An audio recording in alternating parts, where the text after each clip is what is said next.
बच्चों, कैसे हो आप सब। मैं उम्मीद करती हूँ कि आप सब अच्छे होंगे। तो कल हम पाठ नंबर 12 पढ़ रहे थे जिसका शीर्षक था जब मुझे सांप ने काटा। मैं उम्मीद करती हूँ कि आपको वो पाठ अच्छे से समझ आ गया होगा।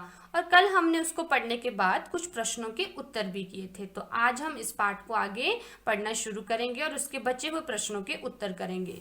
तो सबसे पहले उन्होंने बोला है कि अब क्या करेंगे।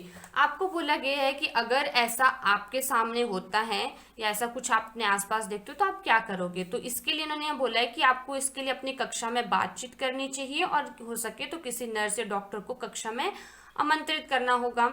तो आप इसके बारे में जानकारी कहाँ से ले सकते हो। आपने अपने माता पिता या अपने से बड़ों से इन सब प्रश्नों के बारे में जानकारी लेनी है और आपको इनके उत्तर पता होने चाहिए।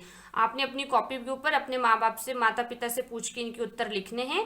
नहीं लिखना चाहते हो तो ना भी लिख सकते हो, पर आपको इनके बारे में जानकारी होनी चाहिए। जैसे किसी को बर काट ले यानी कि इस तरह का कुछ पतंगा अगर किसी को काट ले तो आपको क्या करना चाहिए। यानी कि आपको सबसे पहले उसको साफ करना चाहिए उस जख्म को, और जहां से काटा हो वहां पर उसको आपको जोर से इस तरह से दबाना चाहिए, ठीक है, ताकि वो जख्म आगे ना जा पाए और आपको ज्यादा दर्द ना हो और उसको बाहर की तरफ कुछ जो उसका जहर है अंदर गया वो बाहर निकाल सको आप, ठीक है। किसी को चोट लग जाए, अगर मान लो कि किसी को यहाँ पे कट लग जाता है, चोट लग जाती है, तो आपको क्या करना चाहिए। तो सबसे पहले उसके जख्म को साफ करना चाहिए ताकि उसमें और किसी तरह के कीटाणु ना लग जाए, ठीक है। और फिर आपको वहां पे पट्टी करनी चाहिए। ऐसे जो रुई होती है उसको डेटॉल में साफ करके फिर यहाँ पे रख के फिर उसकी पट्टी करनी चाहिए, ठीक है। फिर है किसी की आंख में कुछ पड़ जाए, अगर किसी की आंख में कुछ पड़ जाता है, जैसे कि अगर बहुत तेज आंधी तूफान चलता है तो आंखों में कुछ धूल चली जाती है, तो उसके लिए हमें क्या करना चाहिए। तो हमें उसकी आंख में फूंक मार के उसको बाहर निकालने की कोशिश करनी चाहिए। पर कभी भी अपनी आंखों को हमें मलना नहीं चाहिए, क्योंकि अगर हम आंखों को मलेंगे तो हमारी आंखों के अंदर खरोच लग सकती है, और अगर वो खरोच लगी तो आपको दिखने में दिक्कत होगी और वो दर्द करेगा, ठीक है। तो आपने ऐसा कभी नहीं करना। फिर आगे है किसी के नाक में से खून बहने लगे, कि बहुत बार ऐसा होता है कि जब गर्मियां होती हैं तो किसी के नाक से खून बहने लग जाता है। तो उस केस में अगर ऐसा होता है आपके आसपास या आपके साथ, तो आपने क्या करना है, अपनी गर्दन को पीछे की तरफ को आपने ऊपर की तरफ को उठाना है, ठीक है, ताकि खून का जो बहाव है वो नीचे की तरफ को होगा। नीचे की तरफ को होगा तो आपने ऊपर की तरफ को गर्दन को करना है ताकि आपका खून वो रुक जाए। और ठंडा सा आपने कोई कपड़ा लेना है या अपना रुमाल लो, उसको गीला करो, उसको अच्छे से निचोड़ के अपने सर के ऊपर कुछ देर के रख के लेट जाना चाहिए, ठीक है। तो मैंने आपको इनके बारे में वैसे बता दिया, पर आपने अपने माता पिता या अपने से बड़ों से इसके बारे में जानकारी जरूर लेनी है, ठीक है। तो अब हम आगे चलते हैं। जरा सोचो तो कि नारियल के खोल जैसी और कौन सी चीजें हैं जहां पर सांप छिप सकता था। आपने इनके प्रश्नों के उत्तर के लिए सबसे पहले अपनी बुक और कॉपी साथ में निकाल के रखनी है, और जब आपने उत्तर लिखना है तब आपने वीडियो को पॉज कर देना है, मतलब रोक देना है, फिर दोबारा कंटिन्यू कर लेना है, ठीक है। तो वो किस में छुप सकता था। घास फूस में छुप सकता था, टूटे फूटे बर्तनों में। तो आपने इस प्रश्न को लिखने के बाद उत्तर लिखना है, फिर ये जो है वो नीचे लिखना है, ठीक है। ऐसे मेरे जैसे बुक पे नहीं लिखना है, मैं आपको करने के लिए बोल रही हूँ। तो वो तो इसलिए बोलते हैं कि हमें अपने आसपास जो है वो सफाई रखनी चाहिए, क्योंकि अगर आपके घर के आसपास इस तरह से बर्तन टूटे फूटे घास फूस होगा तो वो सांप जैसी चीजें और भी वहां पे छुप सकती हैं और आपको नुकसान पहुंचा सकती हैं। फिर आ गया वह खोल अहाते में कैसे पहुंचा होगा। जैसे कि मैंने आपको बताया कि जब आप कचरा फैला के रखोगे, फेंकोगे चीजों को अपने आसपास, तो फिर वहां पे वो छुप सकती हैं। तो उसी तरह से किसी ने वो नारियल का पानी पी लिया होगा, नारियल का पानी पीकर खोल को अहाते में फेंक दिया होगा। और अहाते का मतलब क्या होता है, आंगन में, जो मैंने आपको कल बताया था।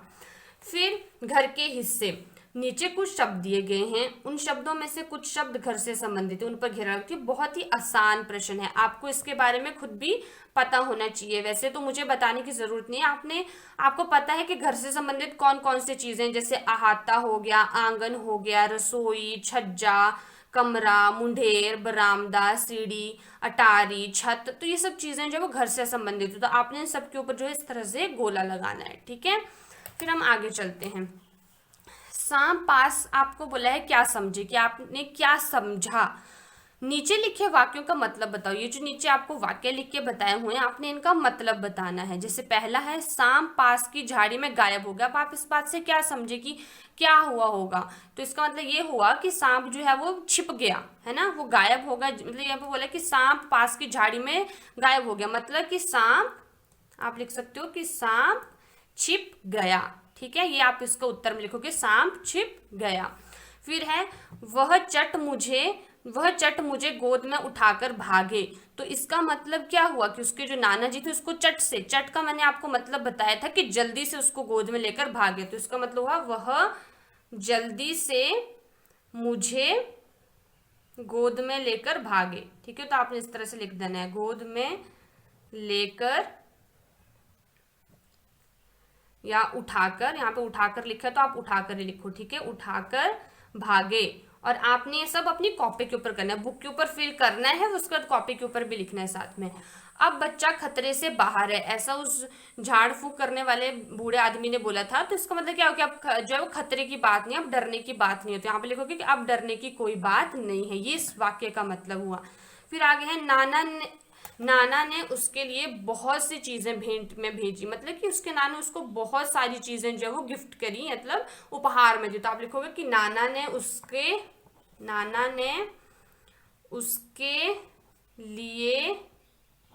उसके लिए अनेक चीजें, ठीक है, ये मैं ऐसे लिख दे रही हूँ, अदरवाइज आपको यहीं से पता लगे, चीजें उपहार में भेजी। ठीक है, तो उसको उपहार में भेजी थी बहुत सारी चीजें उसके नाना जी ने। ठीक है, तो आपने इस तरह से लिखना है। फिर हम आगे चलते हैं। अलग अलग निशानों से पता चलता है कि बात कैसे कही गई है। ठीक है, तो जब हम अलग अलग निशान जब लगाते हैं तो हमें पता लगता है कि बातें कैसे कही गई होंगी। अब नीचे लिखे वाक्यों में सही निशान लगाओ और अब उन्हें बोलकर देखो। जैसे यहाँ पे लिखा है, नानी चीख उठी सांप।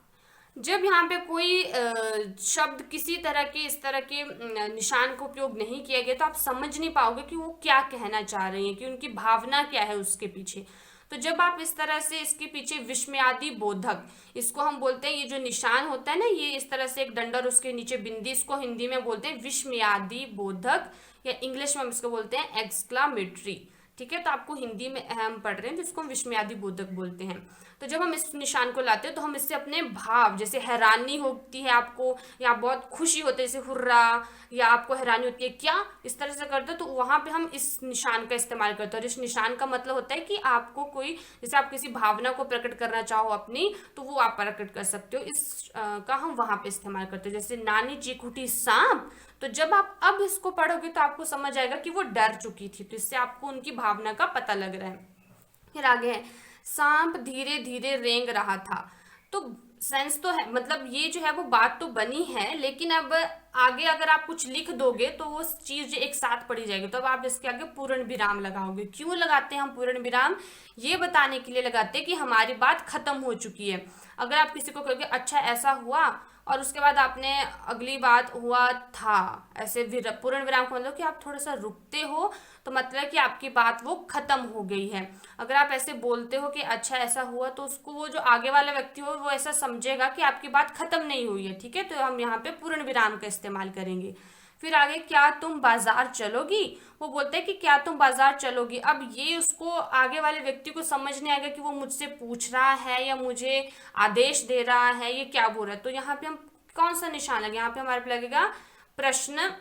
प्रश्न के लिए हम कौन सा निशान लगाते हैं? इसको लगाते हैं ना, जिसको हम अपनी भाषा में बोल देते हैं, ठीक है, कड़छी जैसी लगा देते हैं। ठीक है, इस तरह के ये जो है वो प्रश्नों के लिए जब भी हम कोई प्रश्न पूछते हैं उसके अंत में हम इस तरह का निशान लगाते हैं। तो क्या तुम बाजार चलोगी, तो अब उसको समझ आ रहा है कि ये मुझसे पूछ रहा है कि क्या तुम बाजार चलोगी मेरे साथ। फिर आगे है हमारे पास, चुपचाप बैठो, हिलना डुलना मत। तो ये जो था वो जब उसने बोला था तो उसको डरा रहा था, चुपचाप बैठो, मतलब यहाँ पे कौन सा निशान लगे, यहाँ पे विस्मयादि बोधक का निशान लगेगा। और हिलना डुलना मत, तो अब वो बोल बैठा है, तो अब यहाँ पे हम पूर्ण विराम लगाएंगे। ठीक है, फिर तुम्हें यह कहानी कैसी लगी, तो ये जो उससे पूछना चाह रहा है, मतलब पूछना, तो कौन सा निशान लगेगा, ये वाला लगेगा, है ना, प्रश्नवाचक। फिर इसको हम प्रश्नवाचक बोलते हैं। फिर आहा कितनी मीठी है, आहा कितनी मीठी है। तो अब यहाँ पे आहा, तो जब आप ऐसे खुश होते हो, तो मैंने आपको भी बताया ना कि इसका हम इस्तेमाल, इस विस्मयादि बोधक का निशान का हम इस्तेमाल वहां करते हैं जहाँ पे हम खुशी हो, हैरानी हो, मतलब अपने किसी भावना को व्यक्त करना चाहते हो। हम यहाँ पे इस तरह से इसको लगाएंगे, कितनी मीठी है। अब आप रुक गया है, मतलब पूर्ण विराम लगेगा यहाँ पे। ठीक है, तो इस तरह से हम इन प्रश्नों के उत्तर करते हैं, इस तरह से निशानों को लगाते हैं। और इसलिए हम इन्हें लगाते हैं ताकि हम समझ सकें कि वो क्या कहना चाह रहा है। क्या कहोगे, तुम लड़के को क्या कहोगे, कारण देकर बताओ। निडर, नादान, होशियार, शरारती, डरपोक, शर्मीला। याद रखो वो खोल में सांप लेकर भागा था। तो जो आपने कहानी पढ़ी तो आप उसमें क्या कहोगे कि जो लड़का था वो क्या था? निडर था, नादान था, होशियार था, शरारती था, डरपोक था या शर्मीला था? क्या था वो? क्या उसने क्या किया था? उसने खोल में जो सांप था उसके ऊपर पत्थर लगा दिए उस खोले के मुंह के ऊपर और वो उसको लेके भागा था। तो इसमें हम निडर नहीं बोलेंगे उसको, क्योंकि वो इतना उसको समझ ही नहीं थी कि जो सांप है वो खतरनाक है। अगर उसको समझ होती फिर वो उठा के भेजता तो भी हम उसको उसकी बेवकूफ़ी बोलते या निडर भी बोल सकते थे हम, पर वो अभी छोटा था तो वो उसकी जो थी एक शरारत था, वो शरारती था। तो हम इसमें आंसर इसका शरारती होगा। ठीक है, फिर हम आगे चलते हैं। आगे है दो दो बार। सांप धीरे धीरे रेंग रहा था। आपने ऐसा पढ़ा ना? यहाँ धीरे शब्द को 2 बार इस्तेमाल किया गया है ना? ऐसे ही और कुछ शब्द लिखो और उनके वाक्य बनाओ। तो ऐसे ही आपने कुछ और शब्द लिखने हैं और उनके वाक्य बनाए। जैसे आपके पास यहाँ पे दिया है चलते चलते, तो हम यहाँ पे लिख सकते हैं कि हमें चलते चलते शाम हो गई।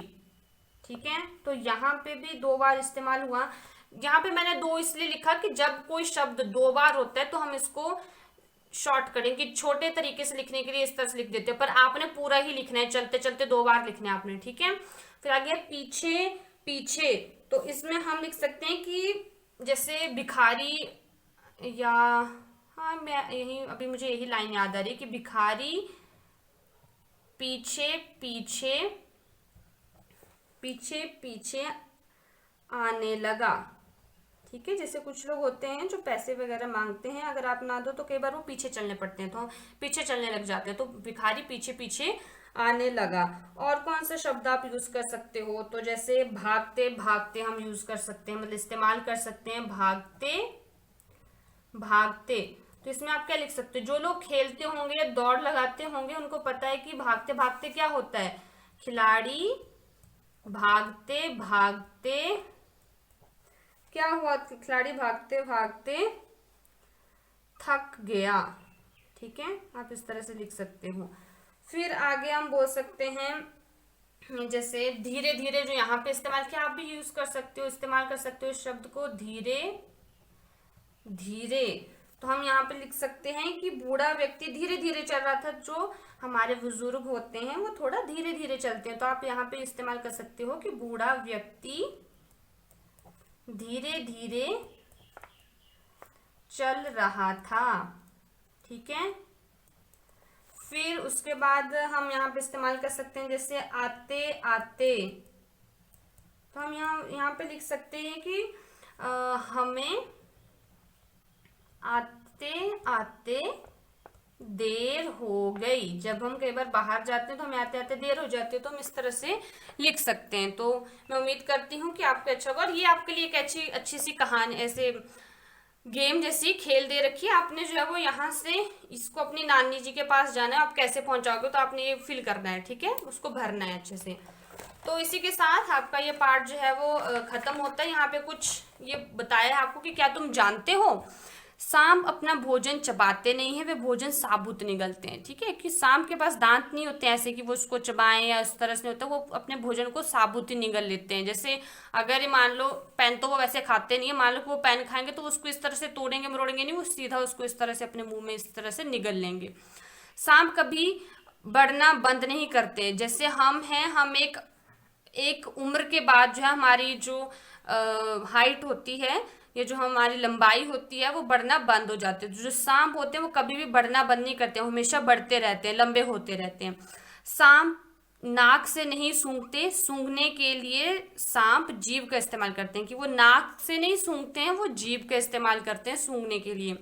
सांप के कान नहीं होते हैं, पहली बात, इसलिए सांप बीन की धुन सुनकर नहीं नाच सकता। तो इसलिए जो सांप होता है वो बीन की धुन सुनकर नहीं नाच सकता है। वास्तव में वह बीन बजाने वाले सपेरे से डरकर अपना फन फैला लेता है और लोग समझते हैं कि वो झूम रहा है, वो वास्तव में उससे डर रहा होता है जो बीन बजा रहा होता है। ठीक है, सांप दूध नहीं पीते, कुछ सपेरे सांप को जबरदस्ती दूध पिलाते हैं, पर इससे सांप मर भी सकता है। तो वो जो कुछ लोगों ने जो पाल के रखते हैं उसको, तो वो उसको दूध पिलाते हैं, उसको वो थोड़ी कुछ ऐसा जानवर वगैरह कुछ देंगे उसको मीट मांस खाने के लिए, पर ऐसा करने से सांप मर भी सकते हैं क्योंकि वो उनका भोजन नहीं है।